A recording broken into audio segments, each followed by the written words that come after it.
You gotta be the most fucking ignorant person in the world to think that Sam Harris, the West Coast yoga-doing, meditating liberal, is a jackbooted Nazi, okay? And I make no claim about myself, but you gotta know nothing to say that. You gotta have not seen anything, or been anywhere, or read anything. Unless what you're trying to do is to clear out the decent liberal ground, okay? And that's what some people are trying to do. I see it all the time at the moment. It's like, we want to get rid of the voices who are plausible, so we'll make totally illegitimate claims about them being Nazis, fascists, white supremacists, and so on, in the hope that we'll throw enough mud at them that they're no longer in the debate. I say, again, you have no imagination of where this goes. Because if you've heard people, this is another thing we've all seen all the time.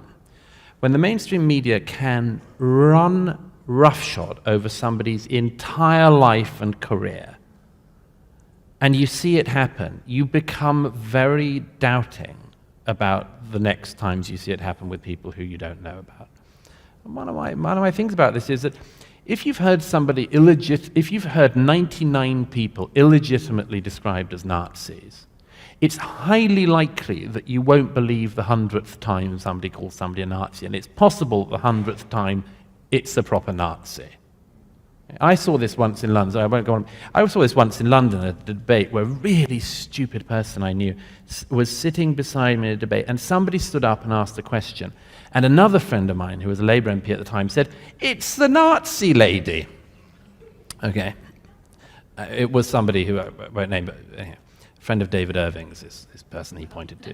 I read a piece by this really stupid person in the Telegraph 2 days later saying, "It's appalling. Everyone's calling each other Nazis these days when they disagree." No, she is a Nazi. She actually is a Nazi. But it was like she'd heard it so many times that she didn't believe it when somebody said, "Oh no, that's the well-known Nazi." And that's sort of where we are. And it worries the hell out of me. I mean, the continent I'm from, we've got some Nazis around, okay? They're like, a Golden Dawn in Greece is about as thuggish a fascist street movement as you can get in 21st century Europe. If you claim that there's basically no difference between Golden Dawn and Sam Harris, I think the only thing